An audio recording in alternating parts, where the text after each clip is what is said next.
confesso que eu quase não vinha, meus irmãos, porque prestes na hora de sair de casa deu uma chuva, então foi aquela luta. E no decorrer do dia, o inimigo fez de tudo para me parar.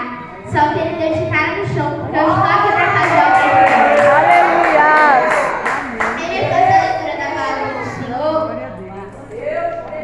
Eu irei ler 2 versículos. Primeiramente, eu vou ler em 1 Colossenses, capítulo 1, versículo 10. Mas quem quiser também já pode abrir em Provérbios 22, versículo 6.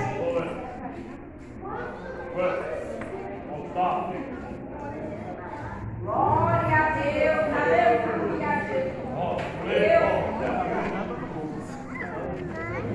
Os irmãos encontraram? Amém. Quem não achou, diga misericórdia. Misericórdia. Então vamos aguardar.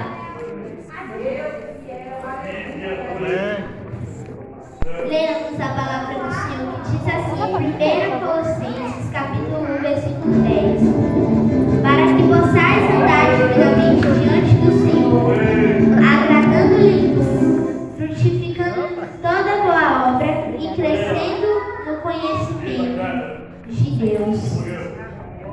Agora Provérbios 22, 6. E fala assim: instrui o menino no caminho em que deve andar, e até quando for velho, não se esquecerá e nem se desviará dele. Amém?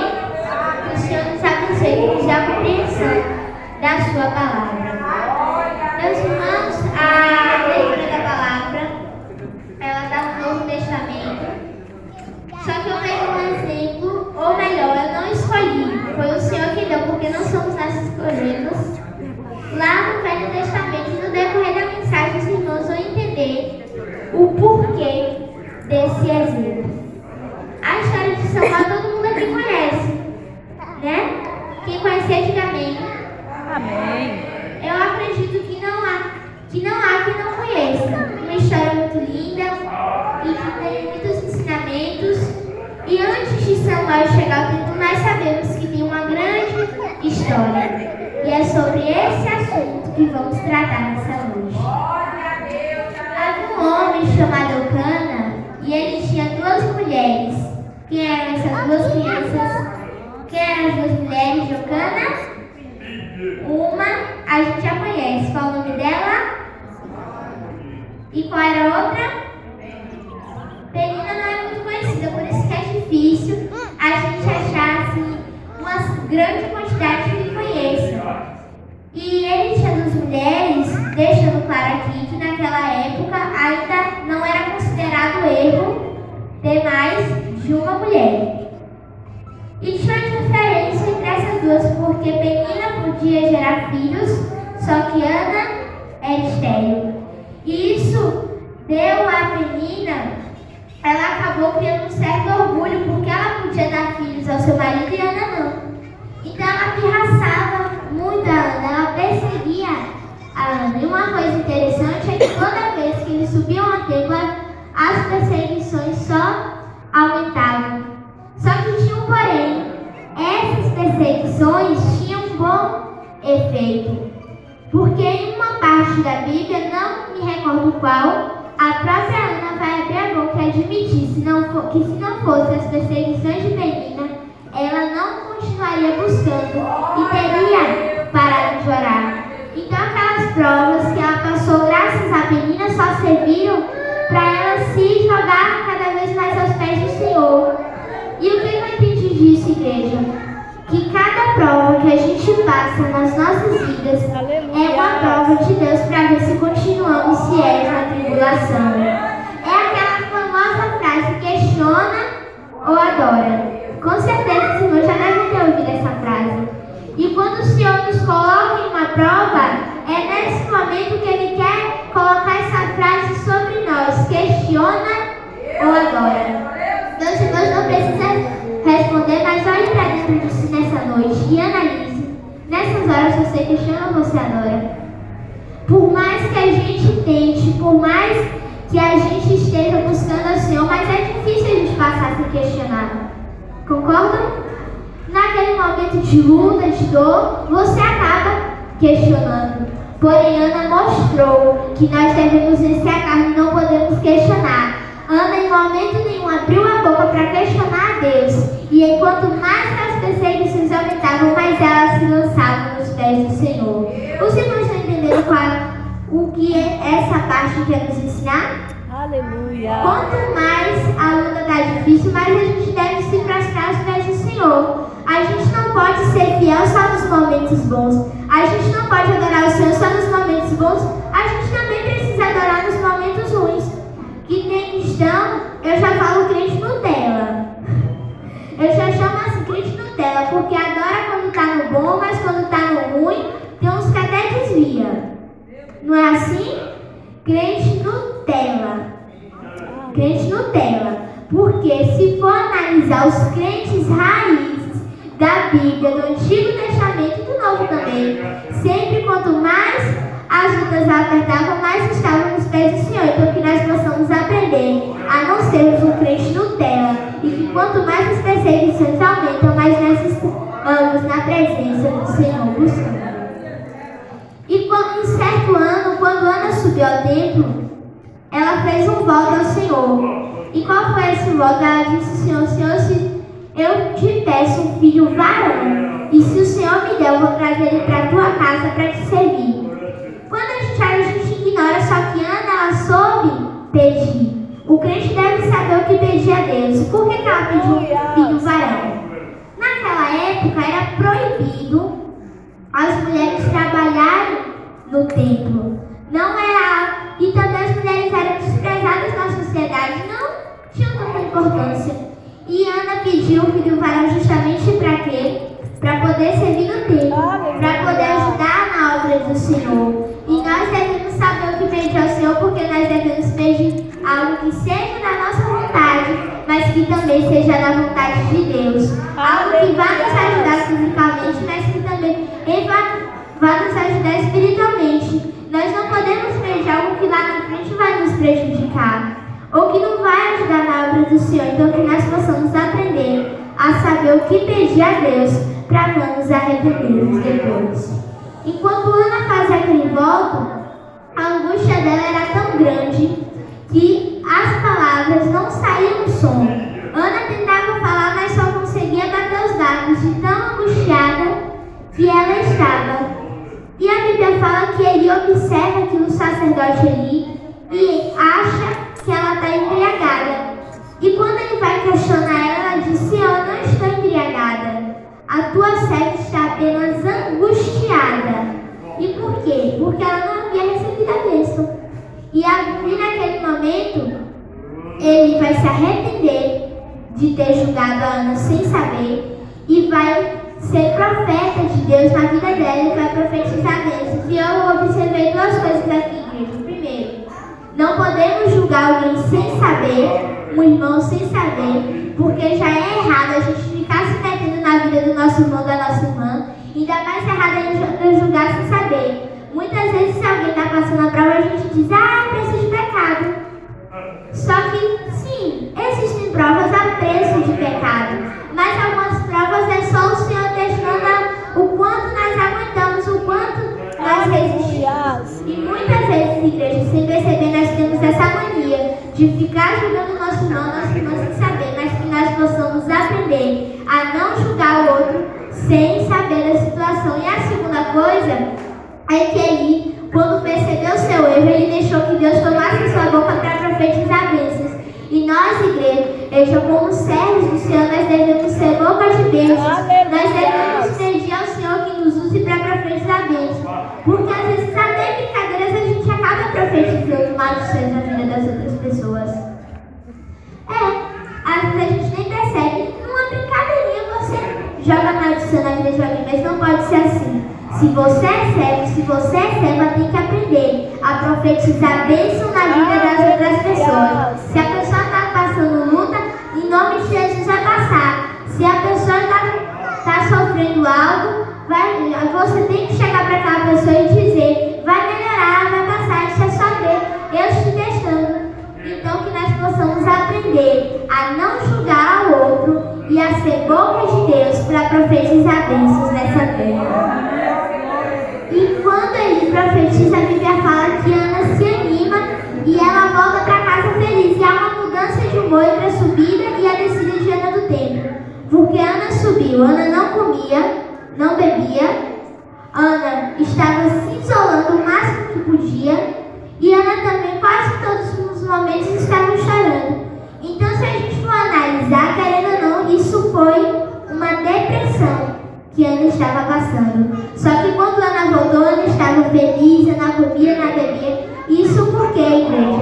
Porque quando a gente chega na casa do Senhor, é como se fosse um hospital espiritual. Por que eu digo isso? Você chega na igreja, quando você chega triste, abatido, Deus de alguma forma vai e te anima. É na casa de Deus que você encontra soluções para os seus problemas. É nos pés do Senhor que você encontra a cura para as suas dores. É na casa de Deus que você consegue ter forças. E um exemplo por experiência própria. Toda vez que eu estou doente, eu chego na casa de Deus, eu saio curada. Se eu chego com febre, a febre passa, com dor de cabeça passa. É assim, porque a casa de Deus é um hospital, igreja espiritual para cuidar de nós. E o Senhor é o médico. Por isso que a Bíblia fala que Ele é o médico dos médicos. Porque é Ele quem trata a nossa dor. É Ele quem trata as nossas feridas. Tem gente que quando está passando por alguma luta, está desanimado, fala, esse aí não foi para a igreja, vou ficar em casa. Aí deita lá, não quer saber de nada, não quer saber de ninguém, mas não é assim. Quanto mais tristes, mais devemos estar aos pés do Senhor, porque a alegria do Senhor é a nossa força. É a alegria do Senhor que nos fortalece. Então que possamos aprender com Ana, a quando estivermos tristes, desanimados, irmos para a casa de Deus, porque aqui encontramos alegria. Deus fiel, aleluia. Passado o tempo, Ana engravida de Samuel. E quando ela dá luz a Samuel, que Samuel cresce um pouco, que ela vê que Samuel já está pronto, ela traz Samuel para a casa de Deus. E uma coisa que pais, principalmente você que é pai e mãe, preste atenção. Ana, ela trouxe Samuel para a casa de Deus porque ela sabia que Samuel ia ajudar na obra, mas que também era um bom lugar para criar o seu filho. E você pai, você mãe, deve saber que na casa do Senhor é o melhor lugar para criar o seu filho. E por que eu falo isso? Uma criança que ela é criada no mundo, ela quando é pequena vê pessoas xingando, pessoas bebendo, pessoas roubando, pessoas fazendo coisas erradas que desagradam a Deus. E o que acontece? Ela vai crescer vendo aquilo e no futuro Deus tenha misericórdia, porque ela acaba se tornando uma pessoa ruim. Mas quando você traz o seu filho para a casa de Deus, o seu filho vai crescer aprendendo que Deus é o único Senhor. Na casa de Deus, a criança só vai aprender coisas boas, igreja. E tem mais, não é só trazer para a casa do Senhor, é instruir no caminho que deve andar. Você não pode chegar para o seu filho e apenas dizer, ó filho, esse é o caminho que deve andar. Não vai. Você deve ir junto, você deve virar para o seu filho e falar, esse aqui é o caminho, mas eu vou contigo para te salvar, para te ajudar, te aconselhar assim. Porque tem pais que levam o filho para a casa de Deus, solta lá e acha que é responsabilidade da igreja criar a criança. E não é assim. Você é pai, você é mãe, por mais que a igreja também tem que dar o apoio, mas você também precisa instruir o seu filho no caminho que deve andar. Porque que muitas pessoas que nascem dentro da igreja acabam desviando. Porque está ali dentro da igreja, mas não está sendo instruído. Não está sendo ensinado como é que deve viver. Então que você, pai, você, mãe, aprenda a instruir o seu filho no caminho que deve andar. E não só trazer para a casa de Deus. Porque não vai ser você apenas trazer a criança para o culto que aí está garantida a salvação, não. Por mais que a criança chegue aqui, um exemplo, se você não instruir o seu filho, aí a criança chega no culto, acontece no culto, mas a criança está conversando, está brincando, está fazendo isso, está fazendo aquilo, não está focado no culto. Por isso a importância de vocês, pais, instruir os seus filhos corretamente, como Ana fez. E Ana leva o seu filho até o templo e lá ela deixa os anos para ver como ia o desenvolvimento do seu filho. Você deve observar o desenvolvimento do seu filho não só fisicamente, as fases que ele passa, de criança para adulto, por aí vai, mas você também deve observar o desenvolvimento espiritual do seu filho. Como que está indo, se está tudo bem, se está agradando a Deus. Então não é só o físico que deve ser observado, é também o espiritual. E para a glória de Deus, Samuel ele tinha um bom desenvolvimento, não só físico como espiritual. E passam-se os anos, só que Samuel era criado com mais 2 crianças dentro daquele tempo, que eram os filhos de Eli, Ofni e Finéias. E algo que me chama a atenção é que Eli dava a mesma educação para os 3, porém os filhos de Eli e Samuel eram muito diferentes. Os filhos de Eli não tinham prazer de estar na casa do Senhor. Os filhos de Eli faziam diversos erros e às vezes desenvolviam até os sacrifícios que eram realizados naquele tempo em seus erros. Só que Samuel tinha prazer de estar na casa de Deus. Samuel tinha prazer de estar no culto. Samuel praticamente já acordava ansioso para ir fazer a obra do Senhor. Então, isso aqui é um outro ensinamento para você pai e você mãe. Porque Eli, por mais que seus filhos estavam errando, ele estava sendo omisso. Ele fingia que não via. Você pai, você mãe não pode ser omisso. Porque se você for omisso, é um errinho aqui, é um errinho ali que pode fazer o seu filho perder a salvação. Você não pode ser omisso porque você não está criando filho para povoar o inferno. Você está criando filho para ir para o céu. Você está criando filho para estar na casa de Deus fazendo a obra do Senhor. Você está criando filho para amanhã ser missionário, ser levita, fazer a obra do Senhor mundo afora, igreja. Porque essas crianças aqui, elas não estão sendo criadas só para ficar aqui na igreja, paradas fazendo a obra do Senhor só aqui. O Senhor tem um propósito na vida delas para levar elas até país afora, igreja. Mas é sua responsabilidade, pai, sua responsabilidade, mãe, não ser omisso e estar atento nos planos de Deus na vida do seu filho. Porque se você for omisso, o seu filho, a sua filha, pode acabar perdendo até a salvação. Então que vocês aprendam a não serem omissos aos seus filhos. E nisso Samuel crescia, e quanto mais ele desenvolvia, junto com o seu crescimento físico e espiritual. Uma coisa interessante é que Samuel ele tinha uma vida linda de comunhão com Deus, sendo uma criança. E Samuel também buscava do Senhor os dons espirituais. E nós também podemos ter essa vida de comunhão com Deus, crianças. A gente também pode alcançar dons espirituais, basta a gente buscar. Sem querer me gabar aqui de igreja, já vou avisando. Um exemplo, desde os meus 3 anos, inclusive eu também já quero agradecer aos irmãos que oram pela minha vida. Eu não sei se já citei aqui do sonho que eu tinha de ser batizada com o Espírito Santo. Para a glória de Deus, acho que tem mais ou menos umas 3 semanas eu recebi essa bênção de Deus. Mas eu quero agradecer aos irmãos. E eu buscava desde os 3 anos. E também nós podemos buscar, mas outra coisa, nós devemos ser pacientes no tempo de Deus. Eu confesso que às vezes eu cheguei a questionar, Senhor, por que o Senhor não me dá o batismo com o Espírito Santo? Mas tem um porém, tudo é no tempo de Deus. Então nós devemos buscar sim os dons de Deus, mas nós devemos ser pacientes, porque tudo é no tempo do Senhor. Nós podemos ter uma vida de comunhão com Deus, basta sermos vigilantes, vivemos uma vida de oração e consagração com o Senhor, porque o Senhor tem coisas lindas para a vida de cada um de vocês. O Senhor tem grandes planos na vida de cada um de vocês. Basta vocês buscarem e viverem uma vida de comunhão com o Senhor, assim como Samuel viveu. Aleluia! É soberano, Pai. E Samuel passa-se um certo tempo. A Bíblia fala que Deus vai chamar Samuel enquanto Samuel dormia.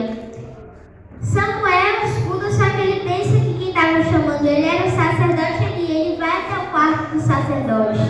Só que quando ele chegar, como diríamos nos dias de hoje, ele vira para Samuel e fala,